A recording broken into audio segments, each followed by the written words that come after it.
Bible గ్రంథంలో ఉన్నటువంటి జంతువులు, వాటి స్వభావాలు అనేటువంటి టైటిల్ మీద మనం దేవుని యొక్క వర్తమానాలు వింటున్నాం. పరిశుద్ధ గ్రంథంలో ఉన్నటువంటి జంతువులు, వాటి స్వభావాలు అనేటువంటి అంశం మీద మనం ఒక్కొక్క వారం ఒక్కొక్క జంతువును గూర్చి మనం వింటున్నాము, నేర్చుకుంటున్నాము. ఈరోజు పందిని గూర్చి, ఆ పందిలో ఉన్నటువంటి స్వభావాన్ని గూర్చి పరిశీలన చేయబోతున్నాం. ప్రియమైన వారులారా, పంది అన్నప్పుడు మనందరికీ తెలుసు, అది ఒక అపవిత్రమైనటువంటి ఒక జీవి అని, అది మలినాన్ని, మురికితో ఉంటున్నటువంటి ప్రాణి అని చెప్పి మనందరికీ బాగా తెలుసు. పంది అనున్నది వెనకబడిన జీవితానికి సాదృశ్యం.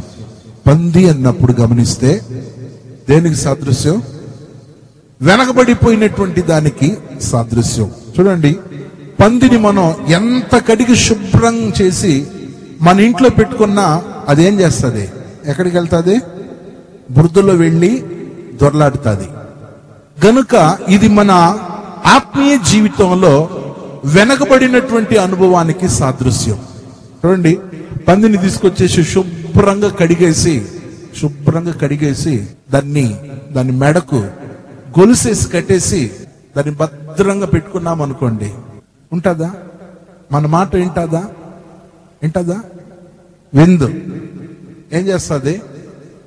ఎప్పుడు అవకాశం దొరుకుతుందో ఎప్పుడు బురదల దూకాలని చెప్పి చూస్తూ ఉంటారు. ప్రియమైన వారులారా, ఈ పందిని గూర్చి ఈరోజు నేను దేవుని వాక్యాన్ని మీతో పంచుకోవాలనుకుంటున్నాను. దీన్ని గురించి నేను చెప్పడానికి ముందు మనం వినవలసిన విషయం ఏంటంటే, మన జీవితంలో బాప్తిసం తీసుకున్న తరువాత మనం వదిలిపెట్టినటువంటి పాపాలను మన జీవితంలో మళ్ళా చేయడానికి మనం పూనుకోకూడదు.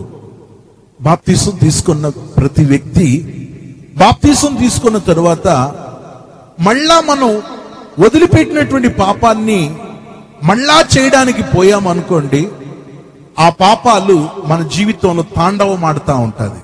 ఒకవేళ విడిచిపెట్టినటువంటి పాపాలను మళ్ళా మనం చేశామంటే మనం పంది లాంటి వాళ్ళమే. చూడండి, పందిని తీసుకుని శుభ్రంగా కడిగి భద్రంగా ఇంట్లో పెట్టేసిన ఎప్పుడెప్పుడు సందు దొరుకుతాదో, ఎప్పుడెప్పుడు అవకాశం దొరుకుతాదో దాని కొరకు అది తహతహలాడుతుంటుంది. సరే, బైబిల్ గ్రంథంలో గమనించినట్టయితే పంది అనేది వచ్చి ఒక హేయమైనటువంటి ప్రాణి, హేయమైనటువంటి ఒక జంతువు. పంది అన్నప్పుడు గమనిస్తే అది ఒక హేయమైనది. బైబిల్ గ్రంథంలో గమనించినట్టయితే పంది మాంసాన్ని తినకూడదు అని చెప్పి దేవుని వాక్యంలో ఉంది. నేను ఇప్పుడు మిమ్మల్ని అడుగుతున్నాను, ప్రపంచంలో ఉన్నటువంటి మనుషులు తినని మాంసం ఏది అంటే, ఏదిరా తినలేదు అని చెప్తే, నన్ను అడిగితే ఇప్పుడు మనిషిని కూడా తిన్న వాళ్ళు నాకు తెలుసు. మనిషి తినేవాళ్ళు కూడా ఉన్నారు. ఏ జంతువును తినాలా, ఏ జంతువును తినకూడదు అని చెప్పి పరిశుద్ధ గ్రంథమైనటువంటి బైబిల్లో చాలా విషదంగా విడమరిసి వివరంగా రాయబడి ఉంది. బైబిల్ ఆధారంగా గమనించినట్టయితే భూమి మీద గమనిస్తున్నప్పుడు భూమి మీద ఉన్నటువంటి జంతువులను కానీ, లేకపోతే భూమి మీద ఉన్నటువంటి మృగాలను కానీ, ఆకాశంలో ఎగిరే పక్షులను కానీ, సముద్రంలో ఉన్నటువంటి జలచరాలను కానీ గమనిస్తే దేవుడు వచ్చేసి అన్నిటి మానవుని కొరకు కలుగు చేశాడు. కలుగు చేసినటువంటి దేవాతి దేవుడు వచ్చి వేటిని తినాలని చెప్పి కొన్ని చెప్పాడు, వేటిని తినకూడదని కూడా దేవుడు చెప్పాడు. ప్రియమైన వాళ్ళారా, నేను ముఖ్యంగా భూమి మీద ఉన్నటువంటి జంతువులు గమనిస్తే అది ఏ జంతువులను తినాలని చెప్పి బైబిల్లో ఉంది. భూమి మీద గమనిస్తే ఏ జంతువులను తినాలని చెప్పి ఉందంటే మీరు చూసుంటారు, జంతువులకు వచ్చేసి ఈ డెక్కలు చీలింది అని బైబిల్లో ఉంది. డెక్కలు చీలడం అని చెప్పి బైబుల్లో. అంటే కాలు అనుకోండి, పాదం అనుకోండి, పాదాలకి ఇట్లా చీలిక ఉండాలా. పాదాలకి ఎట్లా ఉండాలా? చీలిక ఉండాలా. కొన్ని జంతువులకు చీలిక ఉండదు. ఏ జంతువులకు చీలిక ఉండదు చెప్పండి చూద్దాం. మీరు చెప్పేది చూస్తే ఒకటి కొత్తగా చెప్తున్నారు. డెక్కలు అని చెప్పి రాయబడి ఉంది. కొన్నిటికి చూస్తే గుర్రానికి చూసారా డెక్కలు చీలి ఉంటుందా? డెక్కలు చీలి అలా అనాలి. అంటే కొన్ని కాళ్ళు వచ్చేసి గుండ్రంగా ఉంటది, దానికి చీలిక ఉండదు. ఇప్పుడు మన పాదాలు చూస్తే మనకు చీలిక ఉందా లేదా? మనకు చెప్పండి. డౌట్ లేకుండా ఇప్పుడు మనం తెలుసుకోవాల్సిన టైం ఇది. మనకు చీలిక ఉంది, కానీ కొన్ని జంతువులకు చీలిక ఉండదు. అది ఎట్లా ఉంటుంది తెలుసా? సాఫీగా ఉంటుంది, మొత్తమే ఒక కాలు, దానికి చీలిక ఉండదు. ఫస్ట్ వచ్చి డెక్కలు చీలి ఉండాలి, సందు ఉండాలి మన భాషలో చెప్తే. రెండవది ఆ జంతువు నెమరు వేసే జంతువై ఉండాలి. ఆ జంతువు నెమరేయాల. నెమరేయడం అంటే మనకు తెలుసు ఎట్లా నెమరేయడం అంటే ఎట్లా. ఒకటి తరగతి పాఠాలు చెప్తున్నా, దేవుని నామానికి స్తోత్రం. నెమరేయాలంటే ఎట్లా? తిన్న తర్వాత ఆరగించి నిదానంగా నిలిపి అట్లా. కొంతమంది లబక్ లబక్ లబక్ లబక్ మింగేస్తారు. మింగనం వచ్చి నెమరేసే జంతువు కాదు. చూడండి, పందికి డెక్కలు చీలి ఉంటాయి, కాళ్ళు చీలి ఉంటాయి, కానీ అది నెమరేయదు. ఏం చేస్తుంది? లబ్ లబ్ లబక్ లబక్ లబక్ తిని మింగేస్తుంది. అది తినకూడదు అని చెప్పి దేవుని వాక్యం ఉంది. బైబిల్లో చూపిస్తున్నాను చూడండి. ఓసారి దేవుని వాక్యాన్ని గమనించినట్టయితే లేవియా కాండం 11వ అధ్యాయం 7వ వాక్యానికి వెళ్తే అక్కడ విడిగా పంది వచ్చి విడిగా ఉండును, కానీ దానికి డెక్కలు చీలి ఉంటుంది, కానీ అది నెమరి వేయదు, అది తినకూడదు అని చెప్పి దేవుడు చెప్తున్నాడు. చూద్దాం ఒకసారి. లేవియా కాండం 11వ అధ్యాయం 7వ వాక్యం. పంది విడిగా నుండు రెండు డెక్కలు కలదు కానీ అది నెమరవేయదు గనుక అది మీకు అపవిత్రము. వాటి మాంసమును ఏం చేయకూడదంట? తినకూడదు. ఒకసారి గట్టిగా హల్లెలూయా చెప్పండి. ఇంకా గట్టిగా చెప్పండి. ఇంకా గట్టిగా చూడండి. పందికి వచ్చి డెక్కలు చీలి ఉంటాయి, కాళ్ళ లీలిక ఉంటది, కానీ అది ఏం చేయదంట? నెమరి వేయదు. అది నెమరేయదు. తినాలన్నా తినకూడదా? చెప్పండి. తినకూడదు. కానీ చాలా మంది ఏం చేస్తారు తెలుసా? పంది మాంసం తింటారు. దేవుని నామానికి స్తోత్రం. తినకూడదు, పంది మాంసం తినకూడదు. ఈ మెసేజ్ వింటున్నటువంటి ప్రియ దేవుని బిడ్డ, నువ్వు పంది మాంసం తినకూడదు. పందికి డెక్కలు వచ్చేసి చీలిక ఉంటుంది, కానీ నెమరేయకూడదు. మీరుగా ఈ లేవియా కాండాన్ని చదివితే ఏ జంతువును తినాలా, ఏ జంతువును తినకూడదు. భూమి మీద గమనించినట్టయితే 3 వర్గాలకి చెందినటువంటి జంతువులు, పక్షులు, ప్రాణులు ఉన్నాయి. ఆకాశంలో ఎగిరే పక్షులు ఉన్నాయి, భూమి మీద సంచరించేటువంటి ప్రాణులు ఉన్నాయి, ఇంకా నీళ్ళల్లో, భూమి క్రింద ఉన్నటువంటి నీళ్ళల్లో ఉంటున్నటువంటి జంతువులు, జీవరాశులు ఉన్నాయి. వేటిని తినాలా, వేటిని తినకూడదని చెప్పి బైబుల్లో అలా పొందుపరచబడి ఉంది. సరే, నేను మన విషయానికి వస్తున్నాను. భూమి మీద గమనించినట్టయితే మీరు ఏ జంతువునైనా తినవచ్చు, కానీ అది 3 షరతుల మీద నిలబడి ఉండాల. 3 షరతుల మీద. మళ్ళా చెప్తున్నాను. ఇప్పుడు మిమ్మల్ని అడిగితే మీరు చెప్తారు, ఏం చెప్తారు? వేటిని తినాలా, వేటిని తినకూడదు అంటే ఇప్పుడు మీరు 2 పాయింట్లు చెప్పవచ్చు. ఏ వేటిని తినాలో చెప్పండి. 1 చెప్పండి. ఏ జంతువులను తినాలి మనం? బైబుల్ పరంగా గమనిస్తే కాళ్ళు, ఆ డెక్కలు చీలి ఉండాలి ఫస్ట్. రెండవది ఆ జంతువు నెమరు వేసే జంతువై ఉండాలి. అది ఏ జంతువై ఉండాలా? నెమరు వేసే జంతువై ఉండాలా. అంతేకాదు, 3వ విషయం ఏంటో తెలుసా? మీరు ఏ మాంసాన్ని తింటారో ఆ ప్రాణి యొక్క, లేకపోతే ఆ జంతువు యొక్క రక్తం బొట్లు బొట్లుగా నేల మీద కారాల. ఏటి మీద కారాలా? నేల మీద కారాల. నేల మీద కారకుండా ఒకవేళ తినేది ఏదైనా కానీ అది అపవిత్రం, అది తినకూడదు. మీరు ఒక కోడే కోసుకుంటున్నారు అనుకోండి, ఆ కోడి నెత్తురు నేలలో పడి ఉండాలి. అందుకే మన అన్నలు ఏం చేస్తారో తెలుసా, ముస్లిం సహోదరులు, ఒక సత్యాన్ని మనం గ్రహించాలా. దేవుడు వచ్చి వేటిని తినాలని వేటిని తినకూడదని చెప్పి ముందుగానే బైబిల్ గ్రంథంలో పొందుపరిచాడు. దేవుని వాక్యంలో మనం ఇక్కడ చదువుతున్న ఈ లేవియా కాండంలో ఈ యొక్క 11:7 ఈ పందికి ఆ యొక్క డెక్కలు చీలికి ఉంటాది, కానీ అది విడివిగా రెండుగా ఉంటాది, కానీ అది నెమరు వేయదు, అది తినకూడదు అన్నాడు. ఇదే విషయాన్ని ద్వితీయోపదేశ కాండం 14వ అధ్యాయం 8వ వాక్యాన్ని చదివితే వాటి మాంసాన్ని తినకూడదు అని చెప్పి దేవుని వాక్యంలో చెప్పబడుతుంది. ఒకసారి ద్వితీయోపదేశ కాండం 14వ అధ్యాయం 8వ వాక్యం. ద్వితీయోపదేశ కాండం 14వ అధ్యాయం 8వ వాక్యం. మరియు పంది రెండు డెక్కలు గలదైనను నెమరువేయదు గనుక అది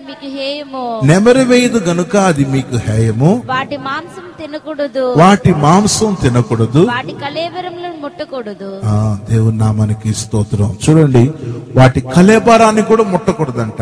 చూడండి, పందిని నేను చెప్పిన విషయాల్లో పందికి రెండు ఉండదు, డెక్కలు మాత్రం చీలి ఉంటాయి.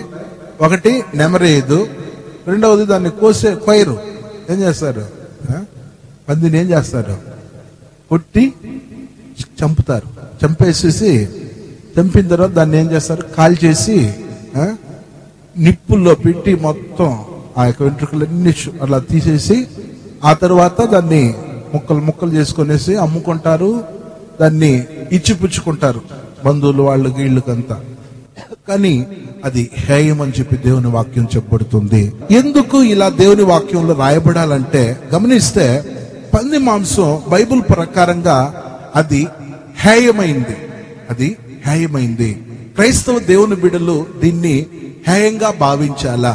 అందుకే చూడండి, లోకంలో ఉన్నటువంటి వాళ్ళు పంది ఒకవేళ వెళ్తున్నటువంటి స్కూటర్కు ఎదురు పడడం, లేకపోతే కారును ఢీకోవడం ఇలాంటివి జరిగిందంటే వాళ్ళు ఏం చేస్తారు తెలుసా, ఆ బండి ఇంకా వాడరు. లోకంలో ఏం చేస్తారు తెలుసా, ఇంకా ఆ పంది నా బండి కింద పడింది కాబట్టి ఇంకా ఈ బైక్ నాకు వద్దు. ఉదాహరణకు 70,000 రూపాయలు పెట్టి ఆ స్కూటర్ కొని ఉండొచ్చు, బైక్ కొని ఉండొచ్చు. దాన్ని పంది ఒక 3 రోజుల తర్వాత 4 రోజుల తర్వాత కొత్త బండికి కింద, ఒకవేళ బండి కింద ఆ పంది పడిందంటే ఇంకా దాన్ని పెట్టుకోరు. ఏం చేస్తారు తెలుసా, 70,000 కదా కొనింది, కనీసం 50,000 వచ్చినా పర్వాలేదు, లేదా 40,000కైనా అమ్మేసానికి ఉన్నారు. నేను చెప్పేది కరెక్ట్ అని చెప్పి వాళ్ళు చేతులు ఎత్తండి. చూడండి, అట్లా లోకంలో ఉండేటువంటి మనుషులు దాన్ని చూస్తే అసహించుకుంటున్నారు. అపవిత్రమైనటువంటి ప్రాణి. మీరు ఎక్కడ గమనించి చూడండి, పందికి ఎవరు కూడా ప్రాధాన్యత ఇవ్వరు. ఒకవేళ వేరే జంతువులకు, కుక్కకైనా ఒకసారి పిలిచి అన్నం పెడతాం, లేకపోతే దాన్ని ఇంటిని చూసుకోవడానికి ఇంటి ముంగిట ఉంచుకుంటాం. కానీ ఈ పంది గమనిస్తే ఎక్కడ కూడా చూపు యొక్క పరిధిలో ఎక్కడ చూసినా ఎవరైనా అసహించుకుంటారు. మన ముస్లిం అన్నలు ఏం చెప్తారు, మార్రే సువర్కు మార్రే అని చెప్పేసి ఏం చేస్తారు సార్, రాయి తీసుకొని కొట్టడానికి మొదలు పెడతారు. అప్పుడు పంది ఫస్ట్ వెనకబడిన ఆ యొక్క అనుభవం. రెండవది, అది ఒక అపవిత్రమైనటువంటి జంతువు. ప్రియమైన వాళ్ళారా, అందుకే పందిని ఎవరు కూడా దగ్గర చేర్చరు. దాన్ని ఆ యొక్క ఇంటి యొక్క ముంగిట కానీ, వీధిలో కానీ, లేకపోతే ఊర్లో కానీ రానిరు. దానికి నియమించబడినటువంటి స్థలాలకు దాటిని తరిమివేస్తారు. దేవుడు కూడా పాత నిబంధన కాలంలో, ఇశ్రాయేలీల యొక్క కాలంలో దేవుడు వచ్చేసి ఏ జంతువులను తినవచ్చని ఆ మాంసాన్ని ముట్టుకోకూడదు. పందికి సైతానుకు దగ్గర అటాచ్మెంట్ ఉంది. సైతానుకు పందికి ఎంత అటాచ్మెంట్ ఉందో ఇప్పుడు నేను వాక్యం చెప్పేటప్పుడు మీకు అర్థం అవుద్ది. పంది వచ్చేసి సైతాన్ యొక్క ప్రతినిధి అని చెప్పాలి. బైబిల్లో యేసు ప్రభు ఒకసారి గెరసీనుల యొక్క దేశానికి వచ్చినప్పుడు ఒక అపవిత్రాత్మ పట్టినటువంటి ఒక మనుషుడు యేసు ప్రభుకి ఎదురు పడ్డాడు. బైబిల్లో చూస్తే సేన అనేటువంటి దయ్యం పట్టిన వ్యక్తి. ఆ వ్యక్తి యేసు ప్రభుకి ఎదురు పడినప్పుడు యేసు ప్రభు ఆ సేన అనేటువంటి దయ్యం పట్టిన వ్యక్తిలో ఉన్న దయ్యాన్ని వెళ్ళగొట్టేటప్పుడు ఈ దయ్యం పట్టినటువంటి వ్యక్తి చాలా విలవల్లాడిస్తా ఉంది అతన్ని. అతడు ఎలాంటి వాడని చెప్పి బైబుల్ చెప్తుందంటే, అతడు సమాజంలో జీవించే వ్యక్తి కాదు. బైబుల్లో ఉంది, అతడు శ్మశానాల్లో ఉండేవాడంట, సమాధుల్లో నివసించేవాడంట. అంతేకాదు, అతన్ని చేతులకు కాళ్లకు గొలుసులు వేసి కట్టేవాళ్ళంట. అతడు తన్ను రాళ్లు తీసుకుని గాయపరుచుకునేవాడంట. ఓసారి మీకు నేను బైబిల్ ఆధారంగా చదివి వినిపిస్తే మీకు అర్థమవుతుంది అనిపిస్తుంది. ఓసారి చూడండి, దేవుని వాక్యంలో గమనించినట్టయితే ఈ మాటను దేవుని వాక్యంలో మార్కు సువార్త 5వ అధ్యాయం 1వ వాక్యానికి వెళ్దాం. అక్కడ ఆ యొక్క గెరసీనీ లేక దేశానికి యేసు ప్రభు వచ్చినప్పుడు ఈ విధంగా ఉంది. మార్కు 5:1, మార్కు సువార్త 5వ అధ్యాయం 1వ వాక్యం. మార్కు సువార్త 5:1 నుండి. వారు ఆ సముద్రమునకు అద్దరినున్న గెరాసేనుల దేశమునకు వచ్చిరి. ఆయన దోణి దిగగానే అపవిత్రాత్మ పట్టిన వాడొకడు సమాధుల్లో నుండి వచ్చి ఆయనకెదురుపడిను. వాడు సమాధుల్లో వాసం చేసేడు వాడు. సంకీళ్లతో నేను ఎవడును వాడిని బంధింపలేకపోయాను. పలుమార్లు వాడిని కాళ్లకు చేతులను సంకీళ్లు వేసి బంధించినను. వాడు ఆ చేతి సంకీళ్లు తెంపి కాళ్ల సంకీళ్లను తుత్తునీయులుగా చేసెను గనుక ఎవడును వాడిని సాధుపరచలేకపోయాను. వాడు ఎల్లప్పుడూ రాత్రింబగళ్ళు సమాధులలో కొండల్లో కేకలు వేయచ్చు తన్ను తాను రాళ్లతో గాయపరచుకొచ్చు నుండెను. దేవుని యొక్క నామానికి మహిమ కలుగును. చూడండి, ఈ వ్యక్తిలో గమనిస్తే ఈ వ్యక్తి దయ్యం పట్టిన వ్యక్తి. ఈ వ్యక్తిని గురించి బైబుల్లో 3 సువార్తల్లో చెప్పబడుతుంది. ఈ వ్యక్తిని గురించి 3 సువార్తల్లో చెప్పబడుతుంది. ఫస్ట్ వచ్చి ఇతని గూర్చి మత్తయి సువార్తలో ఉంది. రెండవది ఇతని గూర్చి మార్కు సువార్తలో కూడా ఉంది. ఇతని గూర్చి మార్కు సువార్తలో కూడా ఉంది. ఇతని గూర్చి లూకా సువార్తలో కూడా ప్రస్తావించబడి ఉంది. మనం మత్తయి సువార్తలో వీని గురించి ఎలా ఉందో తెలుసా? ఓసారి ఆ వచనాలను కూడా చదివితే మనకు అర్థమవుతుంది. ఓసారి చదువుదాం. మత్తయి సువార్త 8వ అధ్యాయం, ఒకసారి బైబిల్ టర్న్ చేసి చూడండి, 28వ వచనం నుండి. ఆయన అద్దరినున్న గదరేనీయుల దేశం చేరగా దయ్యములు పట్టిన 2 మనుషులు సమాధుల్లో నుండి బయలుదేరి ఆయనకు ఎదురుగా వచ్చిరి. వారు మిగిలి ఉగ్రులైనందున ఎవడునూ ఆ మార్గంలో వెళ్ళలేకపోయాను. వారు, ఇదిగో దేవుని కుమారుడా, నీతో మాకేమి కాలం రాకమునిపే మమ్మల్ని బాధించుటకు ఇక్కడికి వచ్చితివా అని కేకలు వేసిరి. దేవుని నామానికి స్తోత్రం. చూడండి, ఇక్కడంతా మనం గమనిస్తే దీనికి బైబుల్లో గెరసీనీ లేక దేశమని, గదరీలేక దేశం అని చెప్పి దీని గురించి రకరకాలుగా చెప్పబడుతుంది. మొత్తం మీద గమనిస్తే ఒక విషయం ఏం మనకు అర్థమవుతుందంటే, ఆ యొక్క సైతాను పట్టినటువంటి వ్యక్తి గమనిస్తే బాగా దయ్యాలు ఎక్కువగా ఉన్నాయి. అందుకే మార్కు సువార్తలో మనం చదువుతున్నప్పుడు యేసయ్య నీ పేరేమని అడిగాడు. అప్పుడు ఆ వ్యక్తి సమాధానం ఏం చెప్తున్నారు తెలుసా? మేము 1-2 కాదు, మేము చాలా మంది అని చెప్పి, నా పేరు సేన అని చెప్పేసి ఆ వ్యక్తి యేసు ప్రభువుకు సమాధానం చెప్తున్నాడు. ఒకసారి చూద్దామా, 5వ అధ్యాయంలో మనం చదువుతున్నప్పుడు యేసు ప్రభు నీ పేరేమని చెప్పి ఆ వ్యక్తిని అడిగినప్పుడు ఆ వ్యక్తి యేసు ప్రభుతో చెప్పిన సమాధానాన్ని గురించి ఇలా ఉంది. 9వ వాక్యం, మార్కు సువార్త 5వ అధ్యాయం 9వ వాక్యం. మరియు ఆయన నీ పేరేమని వాడిని అడుగుగా వాడు నా పేరు సేన, ఏలయనగా మేము అనేకులమని చెప్పి. దేవునికి స్తోత్రం. చూడండి, ఏలయనగా మేము ఎంతమంది అంట? చెప్పండి, సింగులరా ఫ్లూరలా, ఏకవచనమా బహువచనమా? మేము అనేకులము. చూడండి, అందువల్ల సేన అని చెప్పి చెప్తున్నాడు. అంటే ఒక సైన్యం, వాళ్ళు ఒక కట్టుకున్నటువంటి మనుషులు, ప్రేతాత్మలన్నీ కూడా అపవిత్రాత్మలుగా మార్చబడినటువంటి వాళ్ళు. సరే, ఇప్పుడు ఈ దయ్యం పట్టినటువంటి వ్యక్తి రాళ్లు తీసుకొని గాయపరుచుకునే వ్యక్తి, అతన్ని సంఖ్యలు తీసుకొని కట్టితే, గొలుసులతో కడితే గొలుసులన్నీ తెంచేసే వ్యక్తి. మనుషులు ఎక్కడ జీవిస్తారంటే సమాజంలో బ్రతుకుతారు. మనుషులు సమాజంలో బ్రతుకుతారు, ఇండ్ల మధ్యలో, ఊర్లో ఉంటారు, టౌన్ లో ఉంటారు, పల్లెల్లో ఉంటారు, పట్టణాల్లో ఉంటారు. కానీ ఈ వ్యక్తి ఎక్కడున్నాడంటే సమాధిలో, శ్మశానంలో జీవిస్తున్నాడు. రాళ్ల మధ్యలో, కొండల్లో, లోయల్లో ఈ వ్యక్తి ఉన్నాడు. కానీ యేసు ప్రభు ఇతనికి ఎదురుపడ్డాడు. బైబుల్ ఆధారంగా హీబ్రూ బైబుల్ తీసుకొని నేను చదవడానికి మొదలు పెట్టినప్పుడు అక్కడ ఈ సేన అనేటువంటి దయ్యం పట్టిన వ్యక్తికి యేసు ప్రభుకు వాళ్ళు ఒకరికొకరు ఎదురుపడ్డారంట. ఆ హీబ్రూ బైబుల్ ఎలా ఉంది తెలుసా?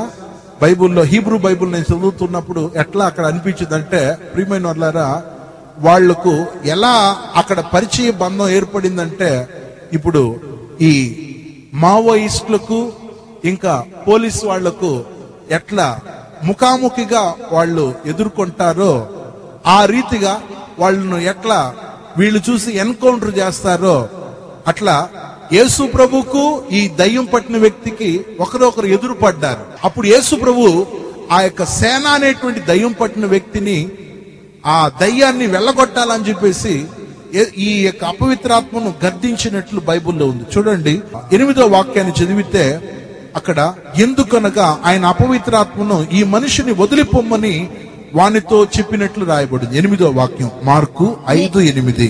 ఎందుకనగా ఆయన అపవిత్రాత్మ ఈ మనిషిని విడిచిపోమ్మని వానితో చెప్పెను. దేవునికి స్తోత్రం. ఈ అపవిత్రాత్మ వెళ్ళిపోయి ఈ వ్యక్తిని వదిలిపెట్టి అంటే అది పోనంటా ఉంది. పైగా ఏం చెప్తా ఉంది తెలుసా? అది చెప్తా ఉంది, టైం రాకముందే మమ్మల్ని ఎందుకు తోలేస్తున్నావు, మేము పోము అంటా ఉంది. పైగా యేసు ప్రభు ఏమన్నాడు తెలుసా? వెళ్ళిపోవాలా నువ్వు అని చెప్పినప్పుడు అది ఏమడిగింది తెలుసా? యేసు ప్రభు దగ్గర ఒక చిన్న రిక్వెస్ట్ అడిగింది. మమ్మల్ని వెళ్ళగొట్టొద్దు అని చెప్పింది, కానీ మళ్ళా చెప్తా ఒక రిక్వెస్ట్ ఏమని తెలుసా? మమ్మును కొండ దగ్గరికి పొమ్మని చెప్పొద్దు, సముద్రంలో పడి వెళ్ళిపోండి అని చెప్పొద్దు, మాకు ఒక ఛాయిస్. ఏం తెలుసా ఛాయిస్? పందుల్లోనికి వెళ్ళడానికి ఛాయిస్ అంటుంది. చూడండి అక్కడ వాక్యంలో గమనిస్తే అది కొండ దగ్గర పెద్ద పందులు మంద మేయిస్తున్నట్లు 11వ వాక్యంలో ఉంది. అక్కడ కొండ దగ్గర పందులు పెద్ద మంద మేయిచుండెను గనుక ఆ పందులలో ప్రవేశించినట్లు మమ్మల్ని వాటి యొద్దకు పంపమని ఆ దయ్యములు ఆయన బతిమాలుకొనెను. చూడండి, సముద్రంలో పడి మేము దూకి వెళ్ళిపోతామని అడగలేదు, లేదా కొండలో గుహలో పోయి దాక్కుంటామని అడగలేదు. ఎక్కడికి వెళ్ళడానికి పర్మిషన్ అడుగుతా ఉంది? చెప్పండి. పందులు మందల్లోని పందుల్లో వెళ్ళడానికి కోరుతా ఉంది. అంటే ఇప్పుడు మీకు అర్థమవుతుంది, సైతాన్ వచ్చేసి పందుల్లో నివసిస్తాయి. సైతాన్ వచ్చి ఎక్కడ నివసిస్తాయి? అందువల్ల పంది మాంసం తినకూడదు. చూడండి, అప్పుడు సైతాన్ వచ్చేసి పందుల లోపలికి వెళ్ళడానికి ఇష్టపడింది. కొండ గుహల్లో వెళ్ళిపోవాలని, లేకపోతే సముద్రంలో పడి వెళ్ళిపోతామని అట్లా కోరుకోలేదు. ఒకవేళ బహుశా ఇది కొండ ప్రాంతం కాబట్టి అక్కడ గొర్రెలు మేపే వాళ్ళు కూడా ఉండి ఉంటారు, అక్కడ మేకలు మేపే వాళ్ళు ఉండి ఉంటారు, ఇంకా పశువులు కాపర్లు ఉండి ఉంటారు. అక్కడెక్కడ కోరుకోలేదు ఈ సైతాన్. ఇది ఎక్కడ కోరుకునిందంటే పందుల్నే కోరుకునింది. దీంట్లో నుండి నేను చెప్పే విషయం ఏంటంటే, పంది అనేది, పందికి సైతానుకు దగ్గర బాంధవ్యం ఉంది. అందువల్ల దేవుని పిల్లలమైనటువంటి మనం ఈ యొక్క సాతానునికి సంబంధించిన కార్యాలకు లోను కాకూడదు. నేను చెప్పాను, ఈ పందుల్నే కోరుకోవడానికి గల కారణం ఏంటంటే బైబిల్లో 3 సువార్తల్లో కూడా మనం చదవగలము. రెఫర్ చేసుకోండి. ఫస్ట్ మనం మత్తయి సువార్త 8వ అధ్యాయం 32వ వాక్యంలో పందుల యొక్క మందునే కోరుకొనింది. ఇది చూడండి 32వ వచనం మత్తయి సువార్త. ఆయన వాటిని పొమ్మనగా అవి ఆ మనుషులను వదిలిపెట్టి ఆ పందుల్లోనికి పోయేను. దేవుని యొక్క నామానికి స్తోత్రం. చూడండి ఎక్కడికి వెళ్ళిందంట? పందుల్లోనికి వెళ్ళాను. దేవునికి స్తోత్రం. సరే, మార్కు సువార్తను కూడా చదువుతున్నప్పుడు అక్కడ కూడా గమనించినట్టయితే ఆ పందుల మందలోనికి వెళ్ళినట్లు దేవుని వాక్యం ఉంది. 5వ అధ్యాయం.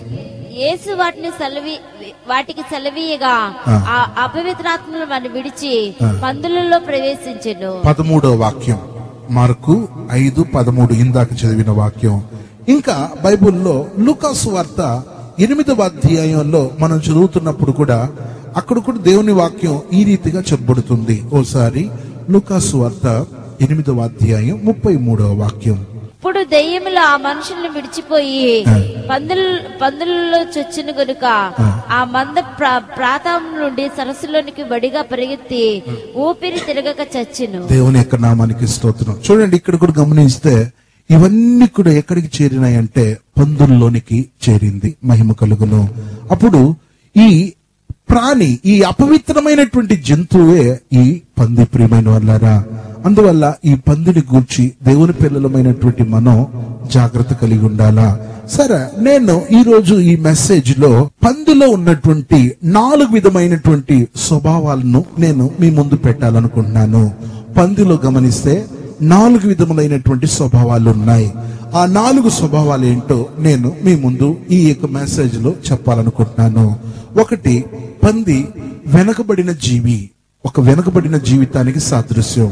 రెండవది, పంది తన ముందు ముత్యం ఉన్నా కానీ ఆ ముత్యాన్ని గుర్తెరగదు. పంది ముందు ముత్యం ఉన్నా కానీ అది ఆ యొక్క ముత్యంని గుర్తెరగదు. ఇది రెండవది. ఇక మూడవది, పంది భూ సంబంధమైన జీవితాన్ని కలిగి ఉన్నటువంటిది. మూడవది ఏంటంటే భూ సంబంధమైన కార్యాన్ని కలిగినటువంటి జీవితం కలిగి ఉంటుంది. ఇది మూడవది. ఇక నాలుగవది, పంది తాత్కాలికమైన వాటి మీద తృప్తి కలిగినటువంటి ప్రాణి.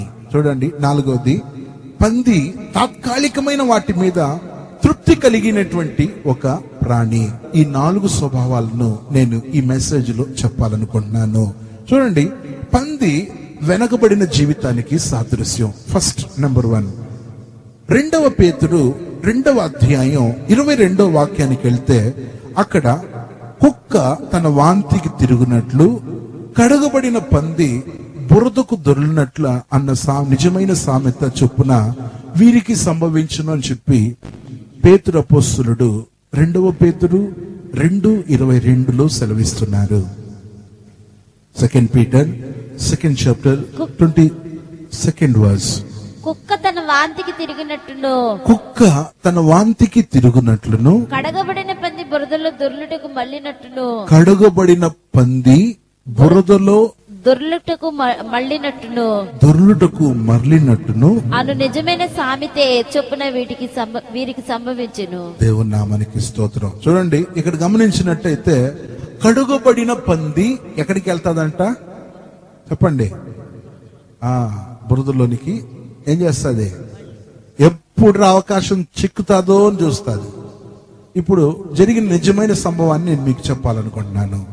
ఒకాన దేశంలో ఒక దొరగారు ఉండేవాడు. ఎవరు? ఒక దొరగారు. ఆయన ఒకరోజు తన కారులో ప్రయాణం అవుతున్నప్పుడు ఆయనకు ఒక మురికి కాలువ దగ్గర ఒక పంది కనబడింది. ఏం కనబడింది? పంది. అప్పుడు డ్రైవర్తో చెప్పాడు, అయ్యా డ్రైవర్, కారు ఆపు అన్నాడు. కారు ఆపిన తర్వాత చూస్తే ఒక పంది ఏం చేస్తుంది తెలుసా? బురదలో దొరలాడుతా ఉంది. అప్పుడు ఈ దొరగారు, ఈయనకు జంతువులంటే చాలా అమితమైన ప్రేమ, ఆప్యాయత, ఈయనకు అనురాగం. వెంటనే ఆ డ్రైవర్కి ఏం చెప్పాడు తెలుసా? నువ్వు బండి ఆపేసి ఆ పందిని పట్టుకొని రా అన్నాడు. అప్పుడు ఆ డ్రైవర్ చెప్పాడు, సార్ దొరగారు, నేను అది పట్టుకోలేను, అది నా చేతికి దొరకదు అన్నాడు. సరే, ఎట్లాగైనా దాన్ని పట్టాలా, నువ్వు ఇంకా ట్రై చేయన్నాడు. సార్, నేను అది పట్టి మీకు తెచ్చే బాధ్యత నాది, కానీ నేనైతే పట్టలేనని చెప్పేసి అతను ఏం చేస్తాడు తెలుసా? ఆ ఊర్లో ఒక పందులు మేపేటువంటి వ్యక్తిని పోయి పట్టుకొచ్చి దొరగారికి పంది పట్టియాలా అని చెప్పేసి, అది కావాలంట అని చెప్పి ఈయన ఏం చేస్తాడు తెలుసా? పందులు మేపుకునే వ్యక్తి దగ్గరికి పోయి చెప్పాడు. అది ఎవరిదో కాదు, ఆ పందులు అయిందే. ఆఖరికి దొరగారు చెప్పాడు, నీకు ఎంత కావాలన్నప్పుడు ఆయనకు అంత డబ్బులు ఇచ్చేసాడు దొరగారు. పందిని పట్టి ఎవరి దగ్గర ఇచ్చాడు? డ్రైవర్ దగ్గర ఇచ్చాడు. ఈ డ్రైవర్ ఏం చేస్తాడు తెలుసా? భద్రంగా దాన్ని శుభ్రంగా తీసుకొని పోయేసి, మనుషులు, ఆ దొరగారికి మనుషులు ఉన్నారు, కూలోళ్ళు, వాళ్ళు పెట్టి మొత్తం కడిగిచ్చాడు. దాన్ని పందిని శుభ్రంగా కడిగేశాడు. దానికి ఆ రోజే దానికి మంచి స్నానం, శుభ్రంగా మురికి గిరికంతా వదిలి చేసి ఎట్లా తెలుసా? భలే ఫ్రెష్ అయిపోయింది. ఏదే ఇప్పుడు శుభ్రం అయిపోయిన తర్వాత ఈ దొరగారు చూసారు, ఆహా ఎంత బాగుంది, ఇట్లుంటే ఎంత బాగుంటుంది, రోజు ఇట్లుంటే ఎంత బాగుంటుంది అని చెప్పేసి ఆ దొరగారు దాన్ని మెచ్చుకొనేసి తన మెడలో ఉండేటువంటి చైన్ తీసేసి దానికి వేయాలనుకున్నాడు. అయినా పట్టట్లే. ఏం చేస్తా తెలుసా, దీనికి సరిపడేటట్లు ఒక పెద్ద బంగారు చైన్ వేశాడు. నేను కల్పన కథ కాదు, కట్టు కథ కాదు చెప్పి జరిగిన సంభవం అని చెప్తున్నా. ఒక గొలుసు చేపించాడు. దేనికే? పందికి బంగారు గొలుసు. మనం ఈరోజు మన మెడలో వేసుకుంటున్నాం, అని ఆ రోజు ఆ పందికి వేశారు. వేసి ఇది కొంచెం సోపు వేసి వాళ్ళు రుద్దినారు, అయినా కానీ కొంచెం ఏదో స్మెల్ వస్తూ ఉందని చెప్పేసి దానికి సెంటు కొట్టాడు. ఏం కొట్టాడా? సెంటు కొట్టాడు. ఎట్లా తెలుసా, బుస్ బుస్ బుస్ అని ఉంది పంది. ఇది ఇంకా దీనికి ఇంకా 3 పూట్ల ఆహారం పెట్టాలి మీరు, ఇది ఇంక బురదకు వెళ్ళకూడదు అని చెప్పేసి ఈయన ఏం చేస్తే తెలుసా, దాన్ని కాపలా కాయడానికి ఒక మనిషిని కూడా, ఒక పని మనిషిని కూడా పెట్టాడు. దొరగారు చూసుకో అన్నాడు. ఓ 2 రోజులు అలా ఉండింది. ఈ పాప ఈ దొరగారు తన పని మీద వెళ్ళిపోతున్నాడు. ఆయనకు పొలాలు చాలా ఉండటం వల్ల పొలాలు చూసుకోవాలని చెప్పి తన పని మీద వెళ్ళిపోతే ఈ పంది ఏం చేసింది తెలుసా, ఉడాయించుకునేసి ఆ ఇల్లు తలుపు తెరిచినప్పుడు ఇది బయటికి వెళ్ళిపోయింది. వెళ్ళిపోయి బురదలో ఉంది, బురదలు ఆడుతా ఉంది, బురదలు దొరలాడుతా ఉంది. అప్పుడు టైంకు ఆ దొరగారు ఇంటికి వచ్చాడు. వచ్చి ఎక్కడ పంది అని అడిగితే, అది ఎక్కడ సార్, ఎప్పుడు వెళ్ళిపోయింది సార్ అన్నాడు. పోయి తీసుకొని రావాయి అని చెప్పేసి మళ్ళా మనుషులను పంపించేసి మళ్ళా ఆ పందిని వెతికి మొత్తం దాన్ని తీసుకొచ్చాడు. మళ్ళా కడిగిచ్చాడు, మళ్ళా మురికి చేసుకునేది, మళ్ళా దొరలాడి ఆఖరికి అప్పుడు కొంతమంది చెప్పారు, పెద్ద మనుషులు, సార్ దొరగారండి ఆ స్వభావం అంతే సార్, మీరు ఎన్నిసార్లు దాన్ని కడిగినా, ఎన్నిసార్లు దాన్ని కట్టేసి పెట్టినా, ఎన్నిసార్లు దాన్ని ఎంత మంచిగా చూసినా అది సమయం వచ్చేటప్పుడల్లా అట్లా చేస్తుంది, మీరు దాన్ని పట్టించుకోబాక ఇంక వదిలేసేయండి అన్నారు. కానీ ఈ దొరగారికి మాత్రం ఎట్లాగైనా దాన్ని మన దారిలో పెట్టాలా, మనం తినే ఆహారం పెట్టాలా, దాన్ని మంచిగా చూసుకోవాలని చెప్పి ఈయనకు తాపత్రయం. ఇట్లుంటే ఆ పెద్ద ఆయన చెప్పాడు, అది మీ ఇష్టం సార్, నేను చెప్పేది ఇట్లే అని చెప్పి మళ్ళా తీసుకొచ్చాడు. ఇంట్లో 4 రోజులు పెట్టుకున్నాడు, మళ్ళా వెళ్ళిపోయింది. అప్పుడు ఏం చేయాలో ఆయనకు అర్థం కాలే. అలా ఉన్నప్పుడు ఆ దొరగారి దగ్గర ఒక వెటనరీ డాక్టర్ తెలుసు, అతనికి పరిచయం. వెటనరీ డాక్టర్ అంటే జంతువులకు, పశువులకు, గొర్రెలకు, మేకలకు డాక్టర్. వెటనరీ డాక్టర్ ఏం చెప్పాడు తెలుసా, ఆయన దగ్గర అడిగాడు, అయ్యా ఇట్లా పందిని సాగుతున్నాను, అది మాట వింటలేదు, పద్దాక బురదకి వెళ్ళిపోద్ది, ఏం చెయ్యాలా అన్నప్పుడు ఆ వెటనరీ డాక్టర్ వచ్చి ఒక దేవుని నమ్ముకున్నటువంటి ఒక క్రైస్తవ డాక్టర్, ఆయన ఏమన్నాడు తెలుసా, సార్ ఆ పంది మీ మాట వినాలంటే దానికి నా దగ్గర ముందు ఉందన్నాడు. అరే నాయనా, ఎంతైనా కానీ నువ్వు అది బురదకు వెళ్లకుండా చెయ్యి నాయనా అన్నాడు. అప్పుడు వెటనరీ డాక్టర్ ఏం చేశాడు తెలుసా, సార్ ఇది చాలా ఖర్చుతో కూడిన పని సార్, అది ఎంత కావాలన్నా ఇస్తానయ్యా అన్నాడు. సరే ఏంటి చెప్పు, నేను డబ్బులు ఇస్తానన్నప్పుడు ఆ వెటనరీ డాక్టర్ చెప్పాడు, సార్ పంది గుండెకాయను తీసేసి దానికి గుర్రెపిల్ల గుండెకాయ వేసామనుకో, ఒక ఆపరేషన్ చేయాలా, ఆపరేషన్ చేసి పంది యొక్క గుండెకాయ తీసేసి, గుండెని తీసేసి గొర్రెపిల్ల యొక్క గుండె దీనికి వేసేవాళ్ళ, అలా వేస్తే ఇంకా అది బురదకు పోదు అన్నాడు. సరే ఆపరేషన్ ఎంత కావాలా తీసుకో. ప్రియమైనోళ్ళరా, జరిగిందే నేను మీకు చెప్తున్నా. అలా పరీక్షించి అలా చేసిన దాన్ని నేను చెప్తున్నా. అప్పుడు ఈ యొక్క వ్యక్తికి ఏం చేస్తా తెలుసా, సరే అట్లాగితే ఒక గొర్రెను తీసుకొచ్చి గొర్రెను కొరుక్కొచ్చేసి, ప్రియమైనోళ్ళరా, ఆ గొర్రె యొక్క గుండెను ఈ పందికి పెట్టారు. అప్పుడు దీనికి గుండె మార్పిడి జరిగింది. అప్పుడు ఈ పందిని తీసుకెళ్లి బురదలో పెట్టినా బురద దగ్గరకు పోట్లేదు. ఇది బురద దగ్గర వదిలినా కానీ అనేసి బయటకు వచ్చేస్తుంది. గొర్రె ఎప్పుడైనా బురదలో దొరలాడుతుందా చెప్పండి? దొరలాడదు. దేవుని నామానికి స్తోత్రం. ఇదే విధంగా దేవుడి యొక్క వాక్యంలో కూడా రాయబడి ఉంది. యెహెజ్కేలు గ్రంథంలో మనం చదువుతున్నా, మీలో నుండి రాతి గుండె నేను తీసేస్తాను, మీకు మెత్తటి మాంసపు గల హృదయాన్ని మీకు ఇస్తానని చెప్పి అలనాడు దేవాతి దేవుడు తన ప్రజలైనటువంటి ఇశ్రాయేలీయులను కూడా చూచి ఏమన్నాడు తెలుసా? చూడండి, యెహెజ్కేలు గ్రంథం 36వ అధ్యాయం 26వ వాక్యంలో, నూతన హృదయం మీకు ఇచ్చేదను, నూతన స్వభావం మీకు కలుగు చేసేదను. చూడండి ఒకసారి, రాతి గుండె మీలో నుండి తీసివేసి మాంసపు గుండె మీకు ఇచ్చేదను అని చెప్పి దేవుడు అంటున్నాడు. యెహెజ్కేలు 36:26.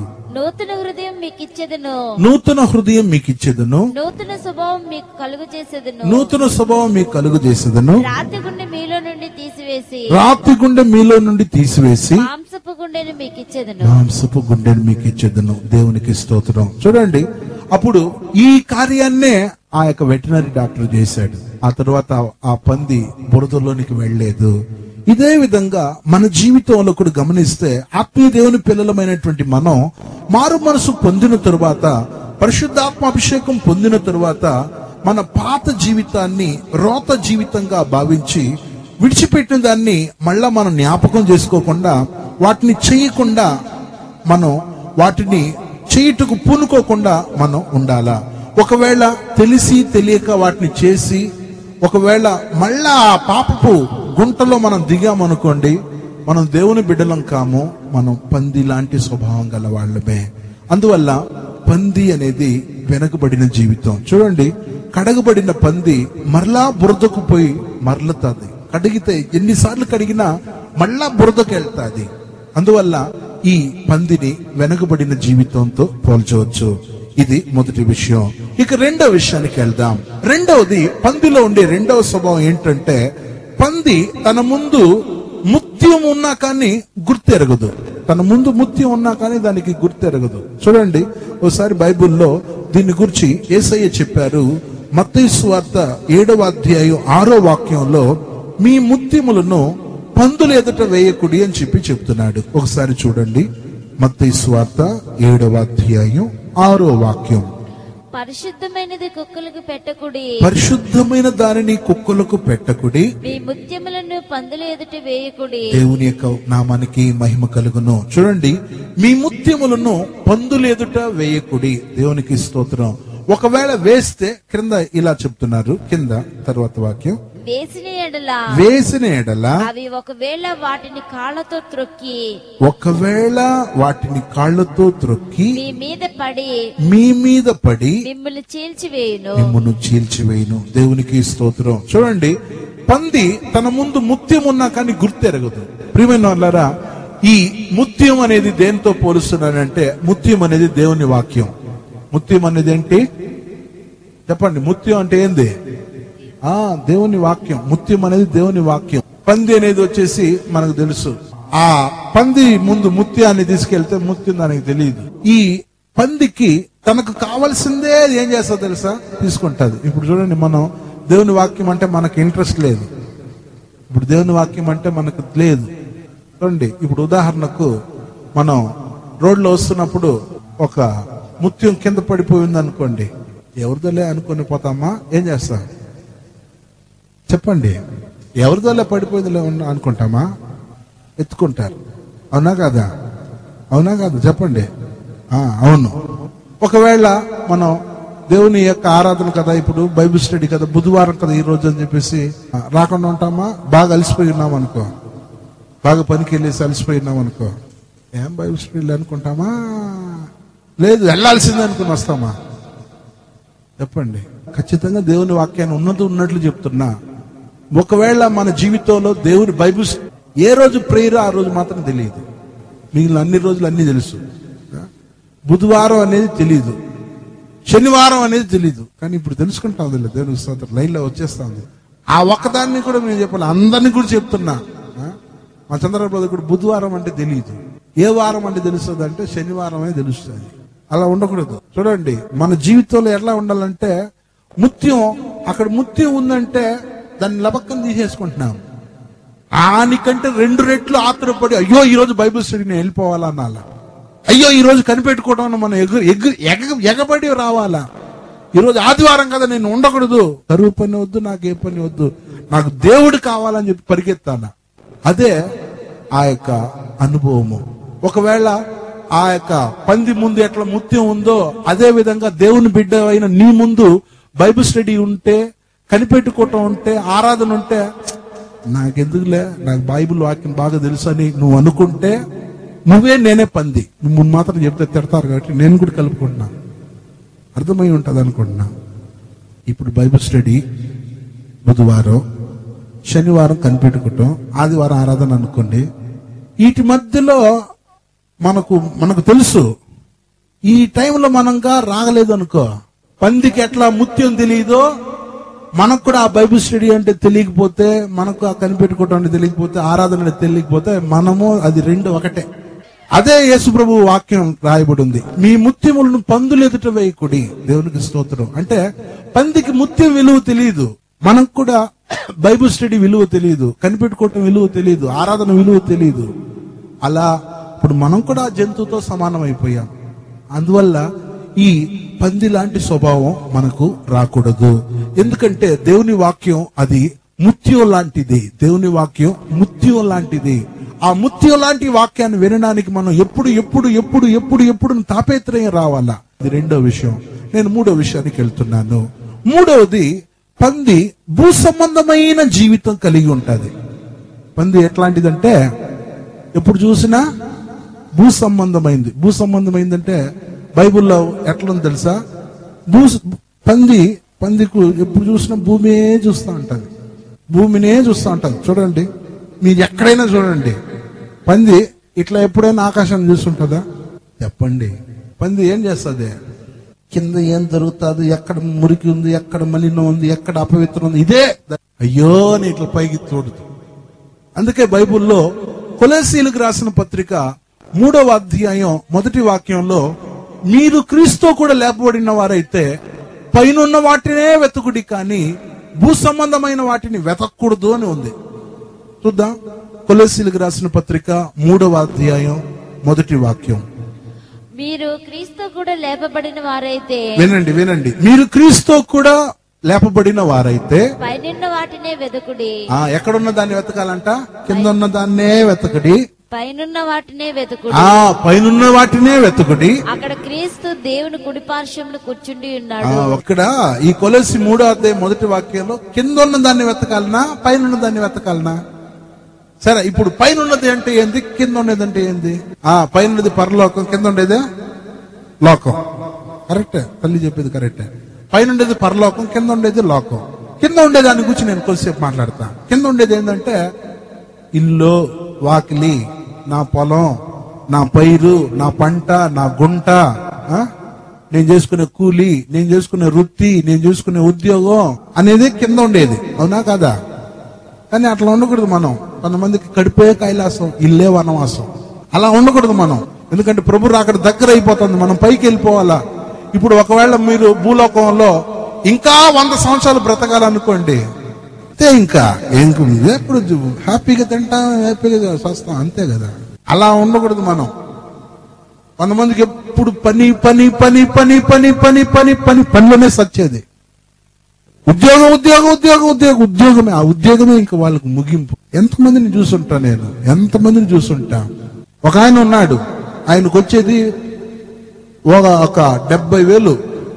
కానీ ఆ 70,000 తృప్తి పడకుండా ఇంకొక పనికి పోయాడు. ఆదివారం కూడా చర్చికి రాకుండా. అది వచ్చి ఎక్స్ట్రా డ్యూటీ అంట. జరిగింది ఏంటో తెలుసా? బాధతో చెప్తున్నా, కన్నీళ్లతో చెప్తున్నా. ఆ రోజు ఆదివారం ఒక డివైడర్, ఒక రోడ్డు మీద ఉంటుంది డివైడర్ అని, వాటికి పోయి కొట్టేశాడు. సొంత కారు.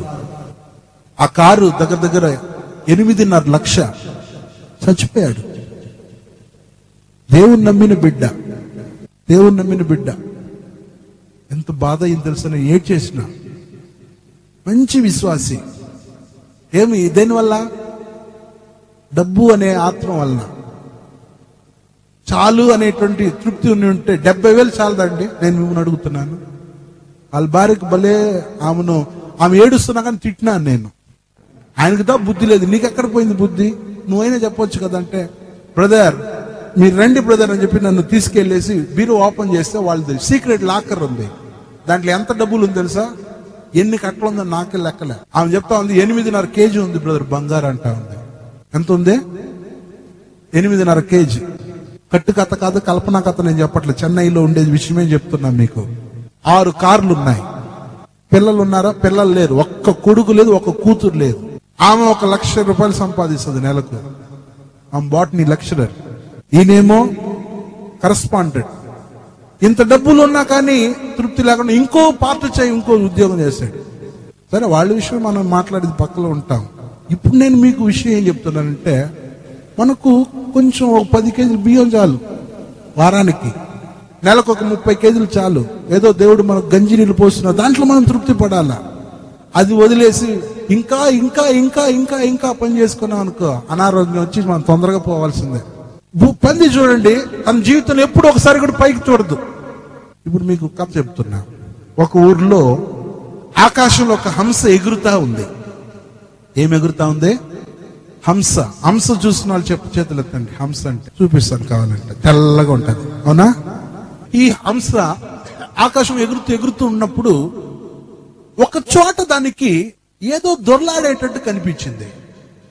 అప్పుడు ఈ ఆకాశం ఎగిరే హంస ఏం చేసింది తెలుసా? అయ్యో ఏంద్రా ఇక్కడ ఈ గుంటలో ఏదో తేలుతా ఉందని చెప్పేసి కిందకి చిన్నగా దిగింది. ఆడొచ్చి చూస్తే బురద గుంట. ఆ గుంటలో ఏందిరా అని చూస్తే అక్కడ ఏముంది తెలుసా? మిస్టర్ పంది. ఏం చేస్తా ఉంది? పంది దొరలాడుతా ఉంది. అప్పుడు ఈ హంస ఏం చేసింది తెలుసా? పంది ఏం చేస్తున్నావు అని అడిగింది. దేన్ని అడిగింది? ఆకాశంలో ఎగిరే హంస ఒకసారి వంగి అక్కడ వచ్చి చూస్తే బురద గుంటలో ఏది ఉంది? పంది. ఈ పందిని ఏం చేస్తున్నావు అని అడిగితే ఇదేమని తెలుసా? ఆడుకుంటున్నాను అనింది. ఏమనింది? ఆడుకుంటున్నాను అనింది. ఆహా, ఆడుకుంటున్నావా? ఛీ, కంపు దుర్వాసన ఇక్కడ, ఛీ అంటే నీకేం తెలుసు దీని గురించి? ఎంత చల్లగా ఉంది తెలుసా, ఎంత కమ్మగా ఉంది తెలుసా అంటా ఉంది. అప్పుడు పాపం ఈ హంస చెప్పింది, చీచి అసహ్యంగా ఉంది, నాతో వస్తావా అనింది. ఏదే హంస పందిని చూసి అడిగింది, నాతో వస్తావా అనింది. అప్పుడు ఎక్కడికి అనింది. ఆకాశానికి అనింది. నేను రానులే, నాకు ఇదే చాలు, నేను రాను, నాకు ఇదే చాలు, ఇదే నాకు బాగా స్వర్గం లాగా ఉంది అంటుంది. లేదు స్వర్గం చాలా బాగుంటుంది. ఆకాశం, నీలాకాశం, చల్లటి ఆహ్లాదకరమైన వాతావరణం, ప్రశాంతంగా ఉండొచ్చు, ఏ అరుపు లేదు, ఏ కంపు లేదు, చాలా బాగుంటది అంటే నాకు అయ్యొద్దు అంటుంది. పాపం ఈ హంసకి ఏంటంటే తన బాధ, ఇది ఇంత బురదలా ఇట్లా దొరలాడుతా ఉంది, ఆకాశానికి తీసుకెళ్తే చల్లగా చూస్తా అన్ని కనబడతా ఉంటది, భలే ఉంటదని ఇది తాపత్రయం. ఇది పట్టు వదలకుండా అడుగుతా ఉంది, ఓ పంది వద్దు ఇక్కడ, నువ్వు రా నాతో అని. నేను రాను అంటా ఉంది. ఇది హంస, నువ్వు రా నాతో అంటా ఉంది. సరే, ఇంతగా నువ్వు బ్రతిమలాడుతున్నావు కాబట్టి ఒక కండిషన్, ఓ షరతు. సరే ఏంటి? నువ్వు రా రా రా అంటున్నావే, ఆకాశం అంటున్నావు కదా, నేను అక్కడికి వస్తాను, కానీ ఇట్లాంటి బురదకుంటూ ఉందా అక్కడ? అప్పుడు అది ఏమని తెలుసా? చీ ఇట్లాంటి బురదకుంటంతా అక్కడ ఉండదు, స్వచ్ఛమైన గాలి, ఆహ్లాదకరమైన సంతోషదాయకమైన స్థలం, ఉల్లాసంతో ఉండే ఆ యొక్క ప్రాంతం బాగుంటదంటే, ఎట్లాంటి గుంట లేకపోతే, ఇట్లాంటి బురద లేకపోతే నేను రాను అనింది. నీ కర్మ, ఇంకో నేను ఇంక పిలిచాను, నువ్వు రానంటున్నావు అని చెప్పేసి ఈ హంస ఏం చేస్తుంది తెలుసా? తన దారిలో అది వెళ్ళిపోయింది. ఏం చేసింది? తన దారిలో వెళ్ళిపోయింది హంస. జరిగింది ఏంటో తెలుసా? 2 రోజులు అయింది, 3 రోజులు అయింది, వారం అయింది. ఆ ఊర్లో జాతర వచ్చింది. ఆ ఊర్లో జాతర వచ్చినప్పుడు అందరూ మాంసాలు వండుకునే వాళ్ళంతా ఆ మాంసం ఈ మాంసం అంతా వండుకుని ఈ పందిని చూశారు. వరే దాన్ని కొట్టాల్సిందని చెప్పేసి ఏం చేశారు తెలుసా? దాన్ని పట్టేదానికి వెళ్ళారు. కొంతమంది పందులు మేపుకునే వాళ్ళు పట్టేశారు. పట్టేసి దానికి కాళ్ళు గిళ్ళు కట్టేసి మధ్యలో కర్ర వేశారు. పందికి కాళ్ళు కట్టేసి దాన్ని వేసేసి ముందర ఒక ఆయన, వెనకాల ఒక ఆయన మోసుకుంటూ వెళ్తుంటే అప్పుడు కనిపించిందంట. ఓరే ఆ రోజు వారం క్రిందట హంస వచ్చి నాతో వస్తావా అనిందే, ఇదే ఏమో ఆకాశం, ఇక్కడికే కదా రమ్మనింది. అరే ఎంత పని చేశా. ఇప్పుడు మనం తీసుకెళ్ళి వీళ్ళు ఏం చేస్తారో తెలుసు. దానికి ఏం చేస్తారు? కోసి ఆ భాగాలు చేసి పడేస్తారు. అప్పుడు చూడండి, ఆ యొక్క పంది తన జీవితంలో ఒక్కసారే పైకి చూస్తుంది. ఎప్పుడు? తన ప్రాణం పోబోయే ముందు. ప్రాణం పోబోయే ముందు. ఈరోజు కూడా భూమి మీద చూడండి, కొంతమంది లాస్ట్ సిచ్యువేషన్ లోనే అప్పుడే దేవుని మందిరం గుర్తు వస్తుంది, అప్పుడే దేవుని సేవకులు గుర్తు వస్తారు. అది వరకు అయితే అన్ని డాక్టర్లు, ఎంతమంది డాక్టర్లు అంతమంది దగ్గరికి వెళ్ళిపోతారు, ఎన్ని చేయాలో అన్ని చేసేస్తారు. లాస్ట్ నెక్ ఆఫ్ మూమెంట్ దేవుని దగ్గర వచ్చి పడతారు. కానీ బైబిల్ వాక్యం అందుకే చెప్తుంది, మీరు క్రీస్తుతో పాటు లేపబడిన వారైతే పైనున్న వాటిని వెతకండి. యేసు ప్రభు ఆ పైనున్న వాటిని వెతకడం అంటే ఏంటని చెప్పి మత్తయి సువార్త 6వ అధ్యాయంలో చెప్పారు. ఆయన ఏమన్నానంటే, మొదట దేవుని నీతి, ఆయన నీతిని, ఆయన రాజ్యమును మొదట వెతుకుడి అన్నాడు. పంది భూ సంబంధమైన జీవి, అది ఎప్పుడు చూసినా నేలనే చూసుకుంటా ఉంటుంది. అటువంటి అనుభవం మన జీవితంలో రాకూడదు ప్రియమైన వారులారా. ఇది 3వ విషయం. నేను 4వ విషయం చెప్పి ముగించగోరుతున్నాను.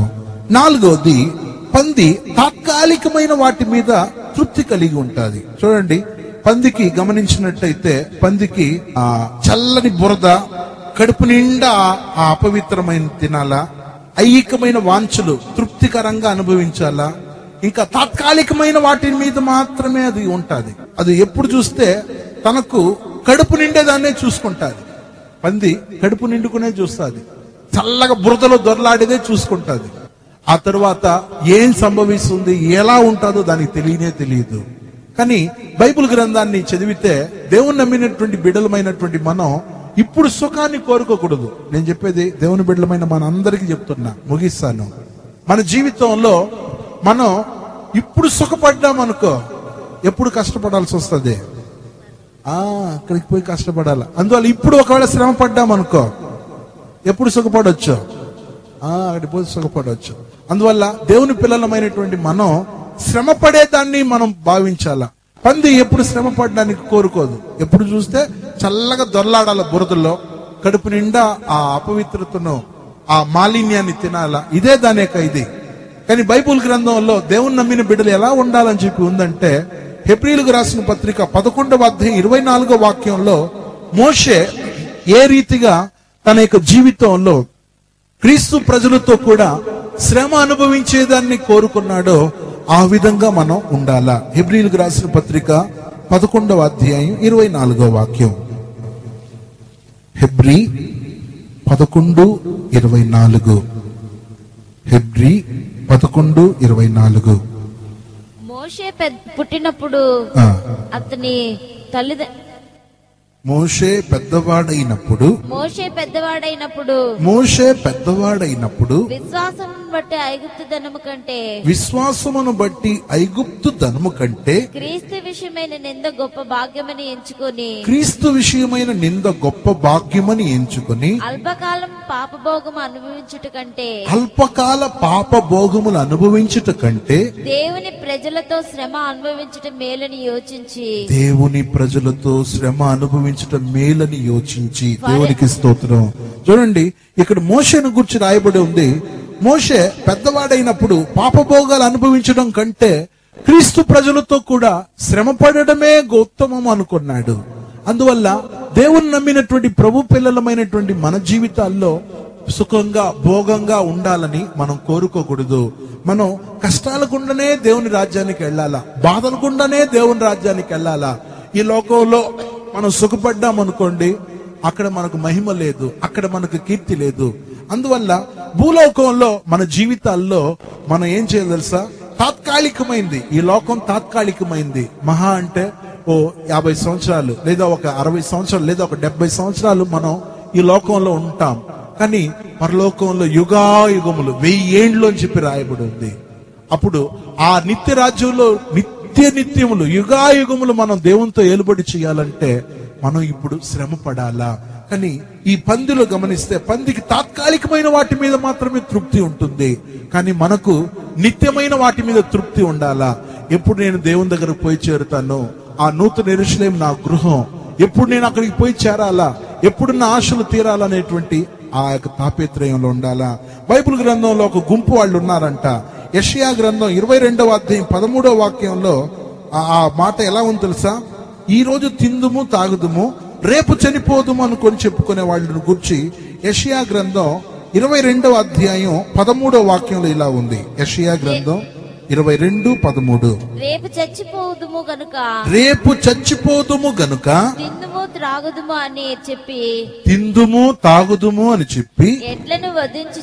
ఎడ్లను వధించుచు గొర్రెలను కోయుచు మాంసము తినుచు ద్రాక్షారసము తాగుచు మీరు సంతోషించి ఉత్సాహించుదురు. దేవునికి స్తోత్రం. చూడండి, రేపు చనిపోబోతున్నాం కాబట్టి తినాలా తాగాలనుకుంటారంట. ఎడ్లను వధిస్తారంట, గొర్రెలను వధిస్తారంట, ద్రాక్షారసం పుచ్చుకుంటారంట. ప్రియమైన వీళ్ళంతా బ్రతికేది ఏంటంటే ఇదన్నీ తాత్కాలికమైన వాటి వల్ల కలిగే తృప్తి. చూడండి, పంది కూడా తాత్కాలికమైన జీవి, తాత్కాలికమైన వాటి మీద తృప్తి పడతా ఉంటుంది. నిత్యమైన వాటి మీద తృప్తి పడదు, తాత్కాలికమైన వాటిని తృప్తి పడుతుంది. అందువల్ల ఈ పందిలో ఉన్న 4 స్వభావాలు మన జీవితంలో రాకూడదు. ఒకటి, వెనుకబడిన జీవితం మనలో రాకూడదు. రెండవది, పంది తన ముందు ముత్యం ఉన్నా కానీ దానికి విలువ తెలియదు, ఆ స్వభావం కూడా మనలో ఉండకూడదు. మూడవది, పంది భూ సంబంధమైన జీవి, ఆకాశాన్ని ఎప్పుడు అది చూడదు. మన జీవితంలో భూమిని మనం చూడకుండా ఆకాశాన్ని చూడవలసిన వాళ్ళమై ఉన్నాము. నాలుగోది, పంది తాత్కాలికమైన వాటి మీద మాత్రం తృప్తి కలిగి ఉంటుంది. మనం తాత్కాలికమైన వాటి మీద కాదు, నిత్యమైన వాటి మీద మనం తృప్తి కలిగి ఉండాలా. ఇటువంటి అనుభవాలను మనకు దేవుడు ఇవ్వాలని ఈ పందిని మన ముందు పెట్టి ఈ పందిలో ఉన్న స్వభావాలు మనలో రాకుండా ఉండాలని దేవుడు చెప్తున్నాడు. ఒకే ఒక వాక్యం చెప్పి ముగిస్తాను. కొంతమంది హేయమైనటువంటి పంది మాంసం తింటూ తమ జీవితంలో అదే స్వభావాలకు లోనైన వాళ్ళని గురించి యెషయా గ్రంథం 66వ అధ్యాయం 17వ వాక్యాన్ని చదువుతున్నప్పుడు అక్కడ ఆ గుంపు వాళ్ళు ఎలాంటి స్థితిలో ఉన్నారో ఒకసారి చూడండి. యెషయా గ్రంథం, ఈ ఒక్క వాక్యంతో ముగిస్తాను, 66వ అధ్యాయం 17వ వాక్యాన్ని చదువుతున్నప్పుడు అక్కడ వాళ్ళు ఎలా ఉన్నారో దాని గురించి దేవుని వాక్యంలో చెప్పబడుతుంది. ఒకసారి చూద్దామా. తోటలోనికి వెళ్ళవలనని మధ్య నిలుచుచున్న ఒకరిని చూచి తమను ప్రతిష్ఠించుకొనుచు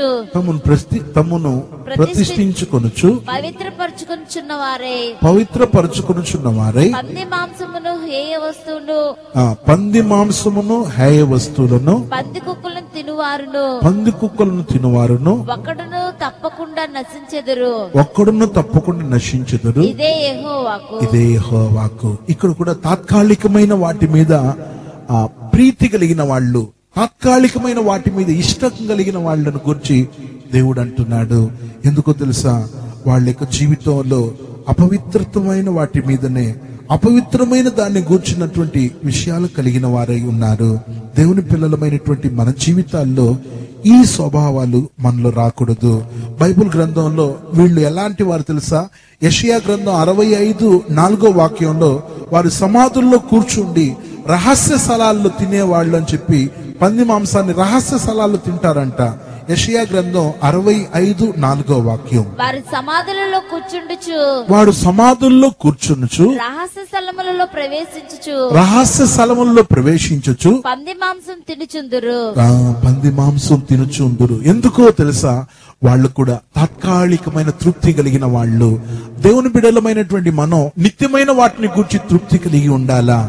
ఇంతటితో నేను ఈ వాక్యాన్ని ముగిస్తున్నాను. అందరు కళ్ళు ముద్ద. పందులో 4 స్వభావాలు చూసా. అది వెనకబడిన జీవితం. రెండవది, అది ముత్యం తన ముందున్న గుర్తెరగని స్థితి, అది భూ సంబంధి అయిన జీవి. నాలుగవది, తాత్కాలికమైన వాటి మీద తృప్తి పడే జీవి. ఈ 4 స్వభావాలు మనలో రాకుండా ఆ ప్రభు కొరకు ఎదురు చూద్దామా? స్తోత్రం స్తోత్రం స్తోత్రం.